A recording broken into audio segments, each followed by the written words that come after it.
ನಮಸ್ಕಾರ ಸ್ನೇಹಿತರೆ. ಯಾವುದೇ ಒಂದು ರೋಗವನ್ನು ನಿರ್ಮೂಲನೆ ಮಾಡಲಿಕ್ಕೆ ಆಹಾರ ಮತ್ತು ಸ್ವಚ್ಛತೆಯ ಪಾತ್ರ ತುಂಬಾನೇ ಪ್ರಮುಖವಾಗಿರ್ತಕ್ಕಂತಹದ್ದು. ಮಾರ್ಚ್ 24 ಕ್ಷಯರೋಗ ನಿರ್ಮೂಲನಾ ದಿನ. ಈ ಒಂದು ಕ್ಷಯರೋಗವನ್ನು ನಿರ್ಮೂಲನೆ ಮಾಡುವಲ್ಲಿ ಆಹಾರದ ಪಾತ್ರವೂ ಕೂಡ ಹಾಗೆ ಸ್ವಚ್ಛತೆಯ ಪಾತ್ರವೂ ಕೂಡ ತುಂಬಾನೇ ಪ್ರಮುಖವಾಗಿರ್ತಕ್ಕಂತಹದ್ದು. ಅಂಥದ್ರಲ್ಲಿ ಯಾವೆಲ್ಲ ಆಹಾರವನ್ನು ಸೇವಿಸಿದ್ದಲ್ಲಿ ಮತ್ತು ಯಾವೆಲ್ಲ ಸ್ವಚ್ಛತಾ ಕ್ರಮಗಳನ್ನು ಅನುಸರಿಸಿದಲ್ಲಿ ನಾವು ಈ ಒಂದು ರೋಗದಿಂದ ಮುಕ್ತಿಯನ್ನು ಪಡೆಯಬಹುದು ಅನ್ನೋದನ್ನು ಮಾಹಿತಿಯನ್ನು ಪಡೆದುಕೊಳ್ಳೋಣ. ಇವತ್ತು ನಾವು ಕ್ಷಯರೋಗದ ವಿರುದ್ಧವಾಗಿ ಇಮ್ಯುನಿಟಿ ಬೂಸ್ಟನ್ನು ಮಾಡಲಿಕ್ಕೆ ಒಂದು ಪ್ರೋಟೀನ್ ಯುಕ್ತ ಆಹಾರವನ್ನು ಸೇವನೆ ಮಾಡಬೇಕು. ಅದರಲ್ಲಿ ಪನೀರ್ ಆಗಿರ್ಬೋದು, ಮೊಟ್ಟೆ ಆಗಿರ್ಬೋದು, ಮತ್ತು ಚಿಕನ್ ಆಗಿರ್ಬೋದು, ಇಂಥ ಆಹಾರಗಳನ್ನ ಸೇವಿಸಿ ಹೆಚ್ಚು ಪ್ರೋಟೀನನ್ನು ಪಡೆದುಕೊಂಡು ಈ ಒಂದು ರೋಗವನ್ನು ಮುಕ್ತಿ ಹೊಂದಲಿಕ್ಕೆ ಸಾಧ್ಯವಾಗ್ತಕ್ಕಂತಹದ್ದು. ಇನ್ನು ಎರಡನೇದಾಗಿ ನಮ್ಮಲ್ಲಿ ವಿಟಮಿನ್ ಸಿ ಅಂತಕ್ಕಂತಹದ್ದು ರೋಗ ನಿರೋಧಕ ಶಕ್ತಿಯನ್ನು ಹೆಚ್ಚಿಸ್ತಕ್ಕಂತಹ ಕೆಲಸವನ್ನು ಮಾಡುತ್ತದೆ. ಅಂಥ ಹಣ್ಣುಗಳನ್ನು ನಾವು ಸೇವಿಸಬೇಕು. ಕಿತ್ತಳೆ ಹಣ್ಣಾಗಿರ್ಬೋದು, ನಿಂಬೆ ಹಣ್ಣು ಮತ್ತು ಬೆಟ್ಟದ ನೆಲ್ಲಿಕಾಯಿಯನ್ನು ಕೂಡ ನಾವು ಹೇರಳವಾಗಿ ಸೇವನೆ ಮಾಡಿದ್ದಲ್ಲಿ ಇಮ್ಯುನಿಟಿ ಬೂಸ್ಟನ್ನು ಮಾಡ್ತಕ್ಕಂಥ ಕಾರ್ಯವನ್ನು ಕೂಡ ಇದು ಮಾಡ್ತಕ್ಕಂತಹದ್ದು.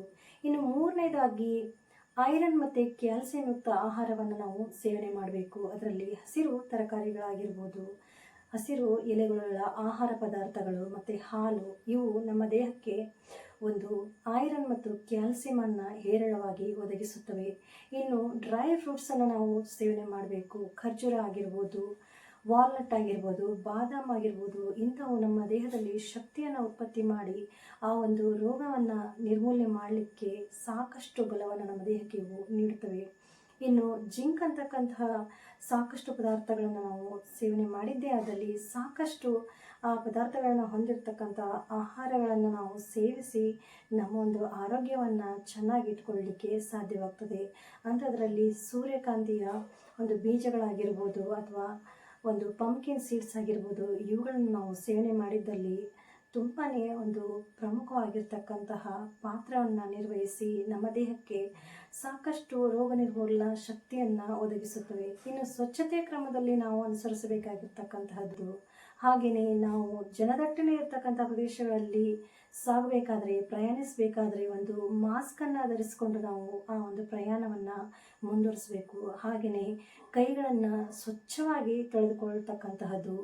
ಇನ್ನು ಕ್ಷಯರೋಗವನ್ನು ಹೊಂದಿರತಕ್ಕಂತಹವರು, ಯಾರಿಗೆಲ್ಲ ಕ್ಷಯ ಅಂತಕ್ಕಂತಹ ರೋಗ ತಾಗಿದೆಯೋ ಅವರು ಭಯಪಡದೆ ಬೇಗ ವೈದ್ಯರನ್ನು ಸಂಪರ್ಕಿಸಿ ಒಂದು ಚಿಕಿತ್ಸೆಯನ್ನು ಪಡೆದುಕೊಂಡು ಉತ್ತಮ ಆಹಾರವನ್ನು ಸೇವಿಸಿ ಒಳ್ಳೆಯ ಒಂದು ಸ್ವಚ್ಛತೆ ಕ್ರಮಗಳನ್ನು ಅನುಸರಿಸಿ ಒಂದು ಉತ್ತಮ ಆರೋಗ್ಯವನ್ನು ಪಡೆದುಕೊಳ್ಬೋದು.